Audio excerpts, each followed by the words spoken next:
Hey guys, welcome back to my channel. Thank you so much for stopping by. So today I am doing the Smashbox Studio Skin Foundation 15-hour wear hydrating foundation. Whoa, it was a mouthful. And I'm reviewing this for you guys just to show you exactly what this foundation is all about. Like I said, I like to review stuff for you guys so that you can save your money and know what you're getting yourself into and make an informed purchase if you do go out and purchase this after I do review it. So if you'd like to see this video, if you'd like to see my thoughts on this foundation and concealer and the review of this video, then just keep watching. So I'm going to start off with the Photo Finish Smooth and Blur Primer, and it comes in a little tube. Let's just open it up. Oh, it is dripping out. I don't know what's happening there. This water is literally just dripping all over the place. Okay, so there we go. Some primer finally came out. And I'm just applying it where I normally have pores. So here we have the Smashbox Studio Skin Foundation 15-hour wear hydrating foundation, and it's oil free. And it is a 30ml container, and it says it should last up to 24 hours, which I don't know if anyone would actually be wearing makeup for 24 hours long. Yeah, I don't know where you'll be out and having no sleep. So it says that you can blend well over skin with a brush, sponge or fingertips starting at the center of your face. So I got sent two shades, 3.1 and 3.2, so I'm just going to try one of them. So I do love hydrating foundations for winter. Your skin obviously needs as much hydration as possible, and I hope that this one will be that foundation for me because I just hate my skin being dry. So I'm just going to take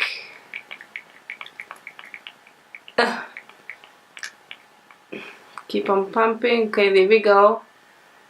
And I'm just taking about 2-3 pumps on my brush, starting at the center of my face as it says, and then I'm just going to smooth it out to the outside of my face. Just want to take more and bold on that. And I'm just patting this into my skin now. And the other side of my face, I'm going to be using the shade 3.2. Just giving that a shake.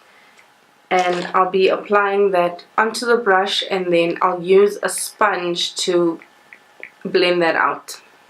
Does seem to be a more of a yellow undertone color. And I just want to take my beauty blender and I'll just blend that. So it does seem to be quite a nice light coverage foundation, light to medium coverage, and I just want to do the side as well because I don't like the streaks that the brush just gave with this. But it does blend quite easily, and it is just giving me a smooth skin look.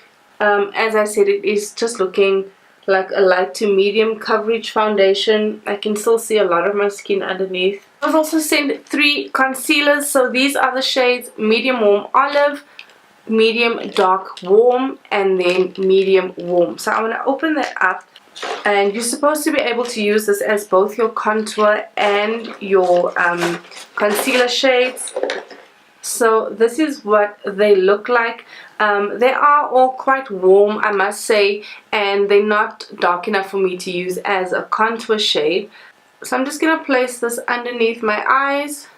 Already did my eyeshadow, so it's not going to go right up against my eyelids. So this shade is a bit warm for me, so it's more of a concealer shade, not necessarily a highlighting shade. So I'm going to mix the medium warm olive on top of that, and hopefully it just gives a more highlighted look. Just taking my beauty blender, I'm going to start blending that in.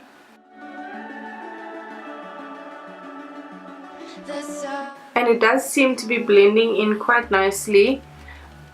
Just this shade that I put on underneath does have a bit of a orange undertone, so it's looking a bit yellow underneath my eyes, but it does blend in quite nicely. The coverage is quite nice as well. It's really a medium to full coverage underneath my eyes, so I really like that, and it blends quite quickly, doesn't dry out too fast. Medium dark shade is quite light for a contouring shade, but I want to see if it does give me some definition, which I don't think it will, because just placing it down it is looking a bit yellow, and with the contour shade you do actually need like a dark shade to give you that depth. So did I say so or so? It is kind of sculpting my face, but it is more like a warm shade. I would have loved a darker one. So I'm just going to take some powder, and I'm likely just going to set underneath my eyes, and I'm using a loose powder, and whatever's left on the brush I'm just going to use in my T-zone. So I don't really want to be kind of stacking the powder on there. So for winter, because our skin is generally dry, I can just imagine that we do want a more hydrated look. This foundation does give off like quite a slight sheen, which I really like. Yeah, it is giving me that healthy glow situation going on. And I'm just tapping my brush over everything with whatever's left on there. And we watch our dreams appear. I know that we can rise together. This vision that we share is ours. Together we can touch the stars. So I obviously now just went and finished up my makeup. I just added some powder contour and then highlighter and my lips. So I actually like the makeup, I like the foundation. I feel like it does blend easily. It is a good coverage for an everyday makeup look. I really love foundations like that because I just don't like wearing hectic heavy makeup for an everyday look. So foundations that you're going to spend money on, which is more seen as your higher end foundation, then if you want to wear it every day, I mean, it has to be something that is just looking flawless on your skin and something that looks just light and natural. So this foundation does do that, and I just love how easy it blends, and I love the concealer, but I don't know, I just have to find out if there is a much darker concealer than the one that I used, because I do feel like for a contour, cream contour, you would need a much darker one, and the one that I used was, it had like a bit of a yellow undertone, yellow orange undertone. So